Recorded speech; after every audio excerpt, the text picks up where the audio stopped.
Confusion confusion, बड़ा ही confusion. किस चीज के सामने ए का प्रयोग करें और किस चीज के सामने एन का प्रयोग करें। यूनिवर्सिटी के आगे ए लगाते हैं और अम्ब्रेला के आगे एन लगाते हैं, दोनों में ए आया। क्या है सॉल्यूशन? दा को कभी हम दी बोलते हैं तो कभी दा को द बोलते हैं। क्या है सॉल्यूशन? आर्टिकल कितने प्रकार के होते हैं और आर्टिकल क्या होते हैं? चलिए आज हम इस वीडियो में सभी कंफ्यूजन दूर करेंगे और आर्टिकल को डिटेल से पढ़ेंगे। तो चलिए स्टार्ट करते हैं।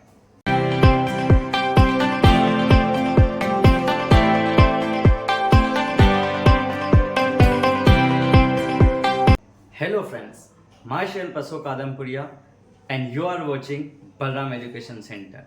तो देखते हैं आर्टिकल क्या होता है। आर्टिकल जो है हमारा, आपने सभी ने ध्यान दिया होगा, पढ़ा होगा बचपन से ही कि आर्टिकल, तीन आर्टिकल होते हैं, ए, एन और द।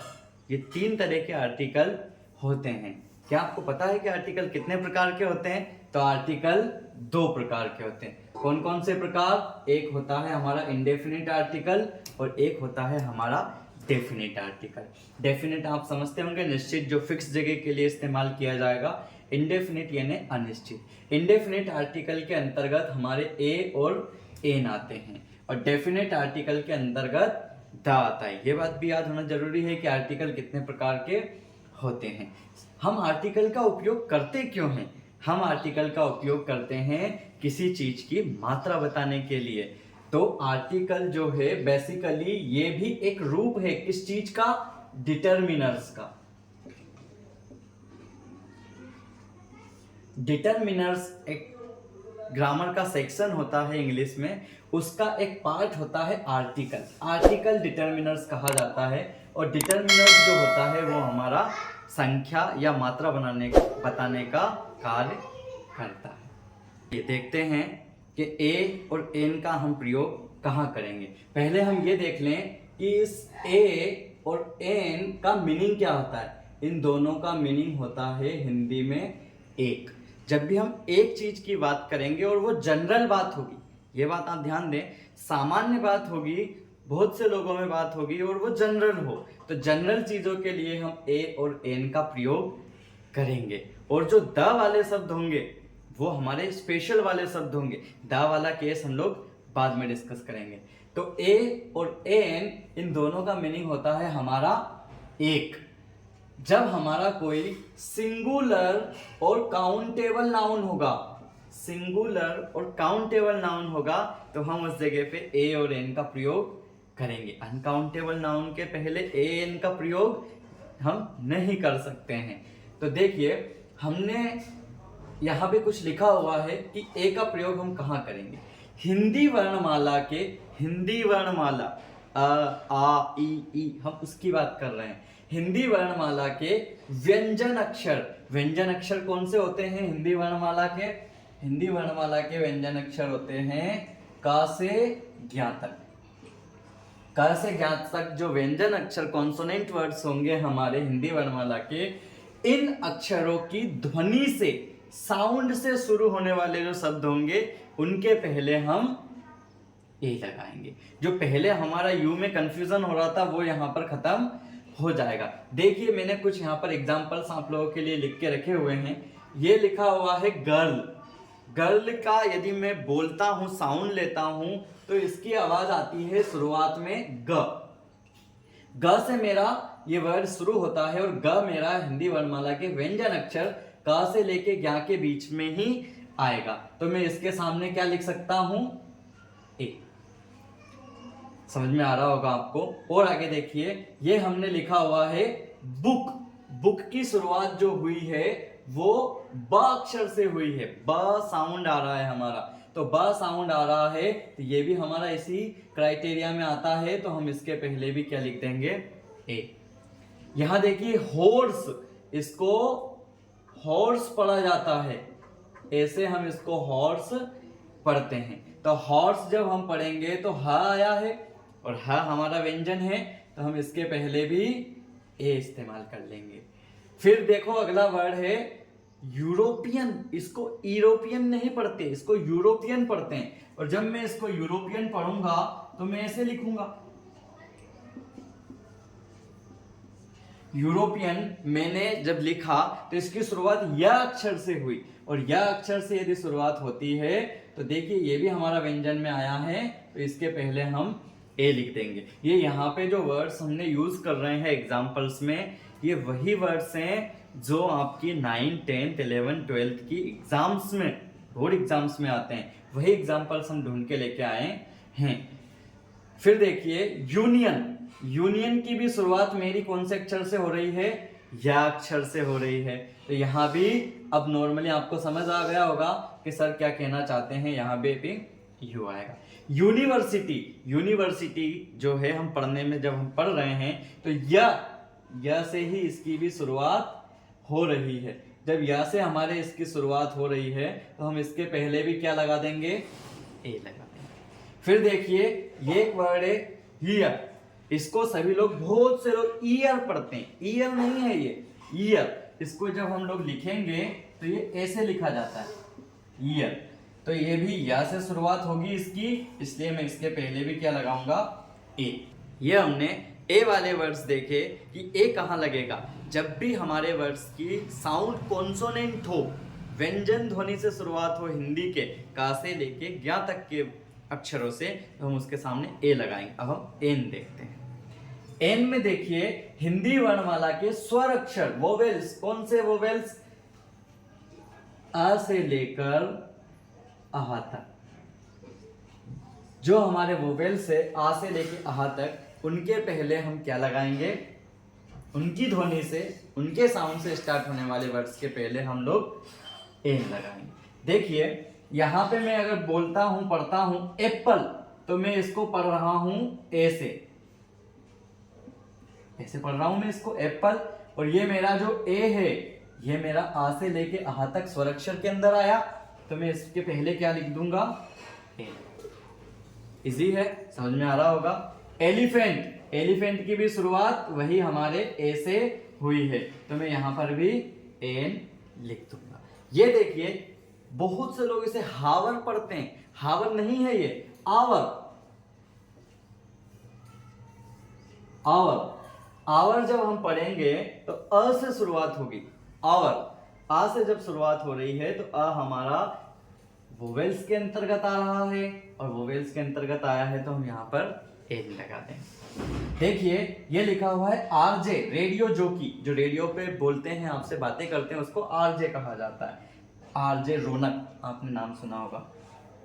देखिए आरजे, इसको ये अलग अलग वर्ड्स हैं, अलग अलग लेटर हैं, आर और जे एक साथ नहीं है। मैं अगर इसको लिखूंगा तो कैसे लिखूंगा, आर जे।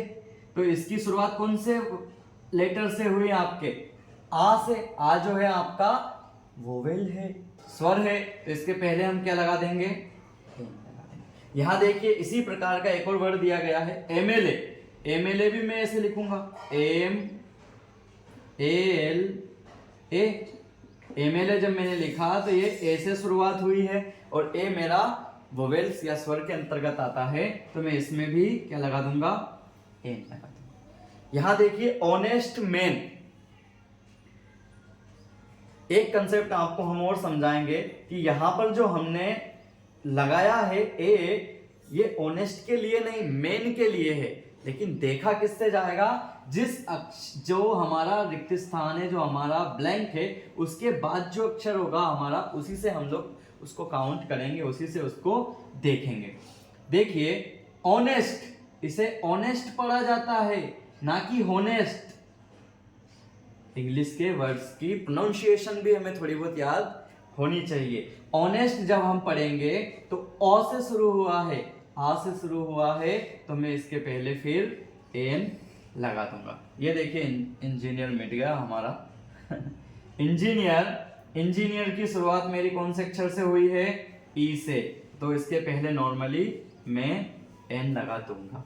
इस तरह के अगर आप लोग इस प्रकार से आप पढ़ोगे, इस प्रकार से आप लोग अगर करोगे क्वेश्चंस को, तो प्रॉमिस है कि कभी भी आपका क्वेश्चन रोंग नहीं होगा, गलत नहीं होगा। सिर्फ हमें कितना सा ध्यान रखना है कि जो हमारे व्यंजन वर्ण हैं का से लेके ज्ञा तक, इनके साउंड से स्टार्ट होने वाले शब्दों के पहले हम लोग ए का प्रयोग करेंगे, और जो हमारे वोवेल्स हैं आ से लेके आह तक, इनकी ध्वनि से या इनके साउंड से स्टार्ट होने वाले वर्ड्स के पहले हम एन का प्रयोग करेंगे। हम ये देख ही चुके थे कि ए और एन का प्रयोग एक होता है, और इसका प्रयोग हमेशा काउंटेबल नाउन और वो भी सिंगुलर यानी एक हो तभी हम इसका प्रयोग करते हैं। अब हम देखेंगे कि कौन सी जगह पर हम THE इसे द बोलते हैं और कौन सी जगह पर हम इसे दी बोलते हैं। इसका भी बड़ा कंफ्यूजन होता है सभी के अंदर, तो हम लोग बताते हैं आपको। जो हमने एन वाला रूल्स पढ़ा कि जो हमारे स्वर अक्षर थे, जो वोवेल साउंड था हमारा, वोवेल साउंड स्वर अक्षर आ से आह तक, उसके सामने हम एन जो यूज कर रहे थे, अगर इसी तरह के हमारे वर्ड्स आए जिनकी शुरुआत इन्हीं वोवेल साउंड से हो और हमें द लगाना हो, तो उसके पहले जब हम भी द लगाएंगे तो उसे हम दी बोलेंगे। आप लोगों ने मूवियों के आखिरी में देखा होगा दी एंड, उसे सब लोग दी एंड बोलते हैं, कोई द एंड नहीं बोलता। यहाँ पे हमारा वोवेल साउंड है तो ये दी एंड जल्दी जल्दी देख लेते हैं, क्योंकि आप वोवेल साउंड और कॉन्सोनेंट साउंड वाला कंसेप्ट समझ ही गए हैं। ये एलिफेंट है, ये भी वोवेल साउंड है, तो द नहीं दी बोलेंगे। दी एलिफेंट और दी अर्थ, द भी बोलेंगे तो भी कोई समस्या नहीं है, बट ये रूल्स है तो वो हम लोग डिस्कस कर रहे हैं। देखिए यहाँ पे द हिमालय, यहाँ पे मेरा जो साउंड है वो ह है, और ह जो है वो मेरा व्यंजन साउंड है, तो मैं इसको क्या बोलूंगा, कॉन्सोनेंट साउंड है तो द हिमालय।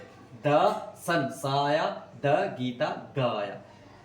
ये कंसेप्ट भी आप समझे कि यदि मेरा साउंड जो है वो वोवेल हो, स्वर वाला हो, तो हम लोग उसको दी बोलेंगे, ना कि द। देखिए दोस्तों, अब हम द का प्रयोग देखेंगे। द हमारा डेफिनेट आर्टिकल होता है, ये हम लोगों ने देखा कि एक डेफिनेट जगह, एक निश्चित जगह ही या महत्वपूर्ण जगह, स्पेशल जगह के लिए हम लोग इसका इस्तेमाल करते हैं। जनरल चीज़ों के लिए हम ए और एन का इस्तेमाल करते हैं, और जब हम स्पेसिफाई कर दें किसी चीज़ को या स्पेशल बता दें तो उस जगह पर हम द का प्रयोग करते हैं। द का जो नॉर्मली मीनिंग होता है वह होता है वह, दैट के लिए ही हम लोग द का प्रयोग करते हैं। देखिए जनरल साउंड में मैंने बोला कि आई हैव अ पेन, मेरे पास एक पेन है, नॉर्मल बात है, सबके पास पेन हो सकती है। यदि जनरली बात करी मैंने तो आई हैव अ पेन, मैंने पेन के पहले क्या इस्तेमाल किया, ए। अब देखिए मैं पेन के पहले दा का इस्तेमाल करके बताता हूं। आई हैव द पेन, मेरे पास एक पेन है। कैसी पेन है, विच यूज्ड बाय पीएम, जो कि हमारे पीएम के द्वारा इस्तेमाल की गई, प्रधानमंत्री के द्वारा इस्तेमाल की गई। अब ये पेन स्पेशल हो गई, हमने उसका रेफरेंस दे दिया कि हम कौन सी पेन की बात कर रहे हैं, उस पेन की बात कर रहे हैं, स्पेशल पेन की बात कर रहे हैं। अब हम नॉर्मली सभी पेनों की बात नहीं कर रहे हैं, हम उस पेन की बात कर रहे हैं जो कि हमारे पीएम, प्राइम मिनिस्टर के द्वारा इस्तेमाल की गई। मेरे पास वो वाली पेन है, आई हैव द पेन। अब मैं इस जगह पे द बोलूंगा। तो आप समझ रहे होंगे कि जब हम जो हमारा नाउन है उसे स्पेसिफाई कर दें, स्पेशल बता दें, कि उस पर जोर दें, तब हम उसके लिए दा का इस्तेमाल करेंगे। और यदि जनरल टर्म्स में हम यूज करेंगे तो वहां पर हम लोग ओनली ए और एन का ही यूज करेंगे। एक चीज और देखिए कि मैं एक बार यदि कहीं पर ए और एन का प्रयोग कर लेता हूं और जब दोबारा उसी चीज का प्रयोग होता है, मतलब अब वो स्पेशल हो गई। देखिए आप समझिए, एग्जाम्पल से समझेंगे। देयर वाज अ किंग, कहीं पर एक राजा था। एक राजा था, कोई सा भी राजा हो सकता है, बहुत सारे राजा होते हैं, जनरल टर्म से। अब मैं यदि उसी राजा की बात करूं कि जो राजा मैंने पहले डिस्कस किया हुआ है, देयर वाज ए किंग, एक राजा था, the king was so brave. अब मैं इस किंग के पहले क्या लगाऊंगा, द लगाऊंगा। क्यों? क्योंकि मैंने उसे पहले बता रखा था, उसके बारे में कह रहे थे कि हम इसके पहले हम दा का उपयोग करते हैं। फिर देखिए उसी पैसेज को आगे बढ़ाते हैं। ही हैड एन एलिफेंट, उसके पास एक हाथी था। उस राजा के पास एक हाथी था। अब मैं यहाँ पे एलिफेंट, बहुत सारे एलिफेंट हो सकते हैं, कौन से एलिफेंट हमने कोई स्पेशल उसको बताया नहीं है, जिसकी बात कर रहे हैं ऐसा कोई स्पेशल नहीं था। तो हम लोग एलिफेंट के बारे में बात कर रहे हैं, एन लगाया क्योंकि ए साउंड था इसमें, जो हमारा वोवेल साउंड है, एन लगाया। अब मैं इस एलिफेंट की यदि बात करूं, देखिए the elephant was too good, और वो जो एलिफेंट था वो बहुत ही अच्छा था, उसकी बहुत मदद करता था, हेल्प करता था। अब कौन से एलिफेंट की बात कर रहे हैं हम? जिस एलिफेंट की पहले बात कर चुके थे, जो उस राजा के पास था, अब वो स्पेशल हो गया है। अब हमने उस चीज को स्पेसिफाई कर दिया है कि पहले हमने इसका उपयोग किया, हम उसी एलिफेंट की बात कर रहे हैं। तो अब की बार मैं क्या लगाऊंगा उसके सामने? द का प्रयोग करूंगा। चलिए दोस्तों, हमने ए और एन दोनों का प्रयोग देख लिया है, तथा दा का भी हमने स्पेशल वाला प्रयोग देख लिया है कि कौन सी जगह पर हम दा का प्रयोग करते हैं। हम और कुछ स्पेशल जगह हैं जहां पर दा का प्रयोग करना अनिवार्य है, कंपलसरी है। वो कौन कौन सी जगह है हम लोग डिस्कस करते हैं। जैसे कि सुपरलेटिव डिग्री। सुपरलेटिव डिग्री जब भी आपके सेंटेंस में होगी, हम उस डिग्री के पहले हमेशा दा का ही प्रयोग करेंगे। जैसे बेस्ट, और कहाँ दा का प्रयोग करेंगे? Before mountain series. जो माउंटेन सीरीज हमारी होती है, बड़े बड़े पर्वतों की जो श्रृंखलाएं होती हैं, उन पर्वतों की श्रृंखलाओं के पहले भी हम दा का प्रयोग करते हैं। ये एग्जाम्पल्स आप लोगों के सामने लिखे हुए हैं। ये माउंटेन सीरीज के पहले भी हम लोग दा का ही प्रयोग करते हैं। फिर देखिए कहाँ करते हैं? The holy books, religious books. तो जो रिलीजियस बुक्स होती हैं, जो धर्म ग्रंथ हमारे होते हैं, जो धार्मिक किताबें होती हैं, उनके पहले भी हम दा का ही प्रयोग करते हैं। एग्जाम्पल्स भी दिए हुए हैं, हर एक के एग्जाम्पल हम लोग डिस्कस कर रहे हैं। जैसे the Gita, the Quran, the Bible, इस तरह की धर्म ग्रंथों के पहले भी हम दा का ही प्रयोग करते हैं। बिफोर प्लेनेट्स, जो हमारे ग्रह हैं, उनके पहले भी हम लोग दा का ही प्रयोग करते हैं। The earth, the Mars, the Neptune, इस तरह से। बिफोर रिलीजियन, जो हमारे धर्म हैं, धर्म का नाम जब भी आएगा तो हम उसके पहले भी दा का ही प्रयोग करेंगे।